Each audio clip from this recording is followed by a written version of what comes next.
Well, everybody, that's the moon. And that's to the east.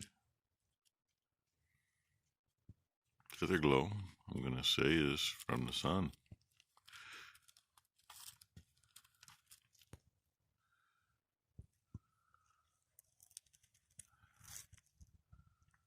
Sorry, wrong way. So, I just almost missed that because it's hiding kind of behind a tree. Because now it's gone. And I doubt it might come back out. There it is.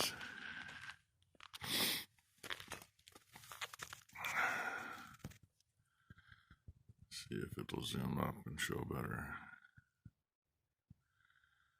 It makes it look bigger than it is. I can actually see the full radius. It's just that one little side. So, how's that? The moon, mooning the sun at about 5:30 in the morning.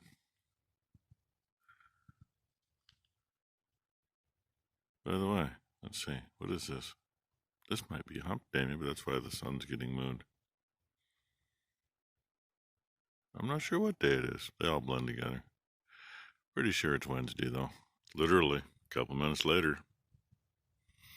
150 feet from where I was standing before. Totally different perspective.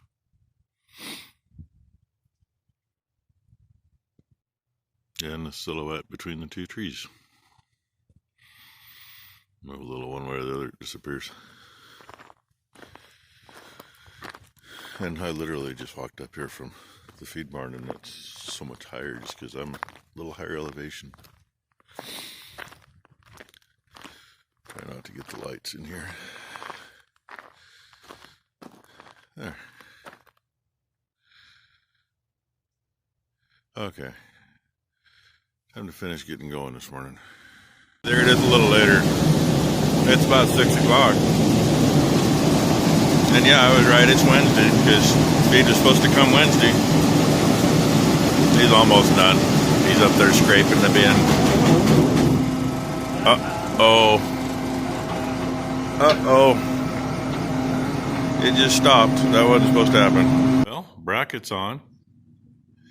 And number one lost a nut. She thought she had it started, and she went to put the wrench in to actually hold it.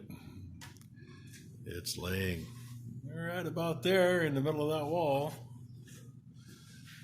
And that cable's run about where it needs to be. I'm gonna put dummy the bracket up in there and see where the cable's got to go. And the little hockey puck is up there. Those require a 3mm machine screw to mount them. I don't have that small of metric screws. Luckily, Becky was in town, picked a screw and a nut up at Ace. Drilled the hole, put it through, screwed the screw in with the nut on the screw. Because we got one longer than we needed. I wasn't sure how long we needed. I wasn't going to fight it. So the screw is in there, and then I ran the nut up and just tightened it up with the nut.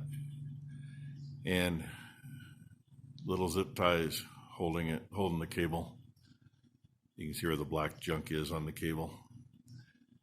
That's a little bit of roof sealant on there to seal the zip tie holes.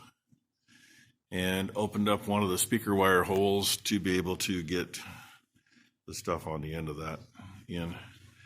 And she hung it there on the steering wheel. That cute little box there and the plug in.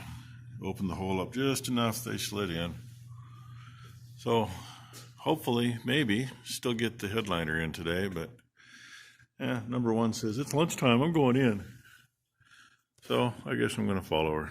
That one laying there, she's the one we were treating for pneumonia. She's dehydrated all to hell. That's going to come out this afternoon. See what we can do.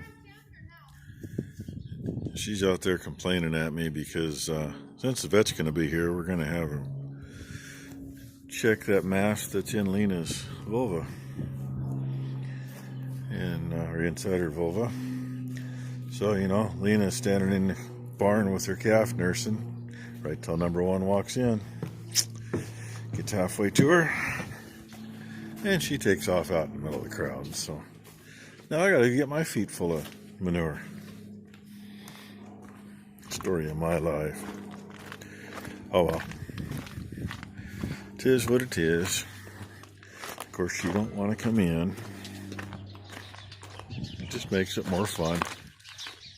Oh, the big part of the headliner is in. She's putting the speakers in now. And that was interesting. First speaker didn't have any clips in it. Second speaker had these clips. So that's how they hold the speaker in. We were wondering. She thought maybe they just wedged in there. But no, they go on like that. If you ever had to replace the speaker, that'd be kind of a bitch because those things don't come off. You're lucky if you can get in there and break one. But she's having trouble getting the screw holes lined up on the speakers. So I just gave her a piece of wire to try to shove into one so maybe she can find another, and she's not finding it. So I might have to get another piece of wire and climb up there and help her. Got that much. Mounted, partially wired. Don't have the CB antenna wired up yet. Cable's hanging out the window or out the hole. That's what we had to do to put it together. I finish tying these up and then slip something through that hole so that cable doesn't get cut and go from there. And the vet just got here a few minutes ago. Oh yeah, here's the headliner from here too. Wiring is done for the radio, with the exception of the yellow wire for the memory is not powered at the other end yet. But the vet's here to check out the couple of cows, so number one's already out there. I just had to finish up in there so I could get stuff out of my lap and head out. And hey, you know, it's only 20 minutes to 7, so yay. Well, at the end of the day, yeah, dehydration. Yes, pneumonia. He couldn't tell if she's got a heart murmur or if it was a lung squeaking when she was breathing. Happened to line up with a heartbeat. So she may not be long for the world. And she may not even be around tomorrow. Concerned about the calf. He finally did, the calf actually did headbutt him, so when he was over there in the chute trying to listen to her. So the calf's still alive. That's a big plus. Yeah, we'll see what happens. She's got drenched with electrolytes and she's loaded with meds. She's either going to live through it or she's not. And it's one of those things. He's like, well, do you want me to? Well, you're here. We're already paying for the call. That's 90% of the bill anyway. The meds and the electrolytes aren't much. You know, we supplied the electrolytes and half the meds. So anyway, that's the end of our day. We'll see if she's still kicking in the morning. Hopefully she'll perk up and get to eating and get a calf out of her. At least get that much. He figured maybe about 2 more weeks on the calf. He's not sure. It's hard to tell. So anyway, thanks for watching, everybody.